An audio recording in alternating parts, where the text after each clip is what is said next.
সকাল থেকে সত্যি অনেকটাই মানে আনন্দের মধ্যে ছিলাম যে জলটা অনেকটাই কমছে, কারণ যতটা জল দেখেছিলাম তার থেকে 1 হাত নিচে জল চলে গেছে।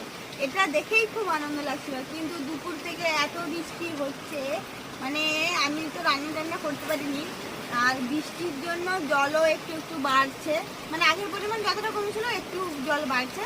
কিন্তু এরকম যদি শুনছি আবার কাল থেকে নিম্নচাপ আছে 2 দিন, এরকম যদি আজকে সারা রাত যদি এরকম বৃষ্টি হয় আর যদি কালকে যদি না বৃষ্টি ছাড়ে, তাহলে সত্যি আমাদের অবস্থা খুবই খারাপ। আমাদেরও খারাপ আর ওপাশে পূর্ব মেদিনীপুরের অবস্থাও খুবই খারাপ। চলো তোমাদেরকে দেখাচ্ছি। আমি যে বসে বসে ভাবছি, হওয়ার কারণটা কিন্তু মানে কি ভুল না, কোন বৃষ্টিটা হচ্ছে সেটা জুতা পড়লে যাওয়া যাবে না, এত পরিমাণে বৃষ্টি, প্রচুর পরিমাণে বৃষ্টি হচ্ছে। দেখো কি পরিমাণে বৃষ্টি হচ্ছে।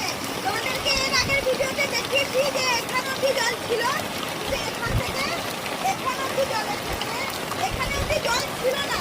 যে আমি এই যে এই রাস্তা চলে গেছে, জল দেখা যাবে যে জলটা বাড়ছে না কমছে, কিন্তু দেখো জলটা কতটা পরিমাণ বাড়ছে, এখানে অব্দি আমার চলে এসছে। এরকম যদি বৃষ্টি হয় আর বিদ্যুৎ চমকাচ্ছে, বাতাস দিচ্ছে প্রচুর পরিমাণে, এখন যদি সারা জল হয় আর ছাতা উড়ে আমার হ্যাঁ এরকম যদি সারা জল হয় আর কালকে যদি এরকম সারাদিন মানে ধরে রাখে, তাহলে সত্যি আমাদের অবস্থা খুবই খারাপ, খুবই মানে খুবই খারাপ। আর পূর্ব মেদিনীপুরের অবস্থাও তো খারাপ, আমার ছাতাল হতে গেছে।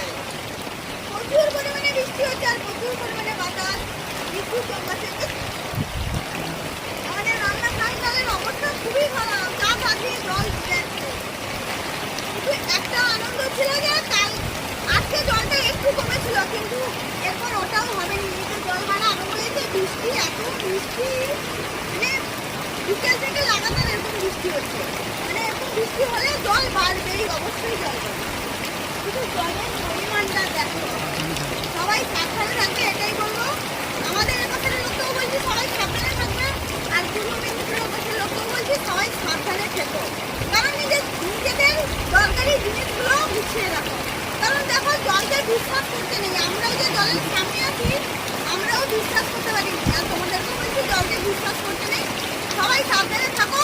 কাল প্রচুর পরিমাণে বৃষ্টি হচ্ছে, আমি তো পুরো ভিজে গেছি, আর আমার কথা শোনা যাচ্ছে না, আর যায়নি, আমি বুঝতেও পারিনি। কালকে নিশ্চয়ই তোমাদেরকে আপডেট দেবো যে আমাদের এখানে কতটা জল পরিমাণ বাড়ছে। তো সবাই সুস্থ থাকো, ভালো থাকো। ওরে বাবা, আমি সবাই গটা ভিজে গেছি, ভাঙা ছাতা চার ডাল দিয়ে ভিজে গেছি।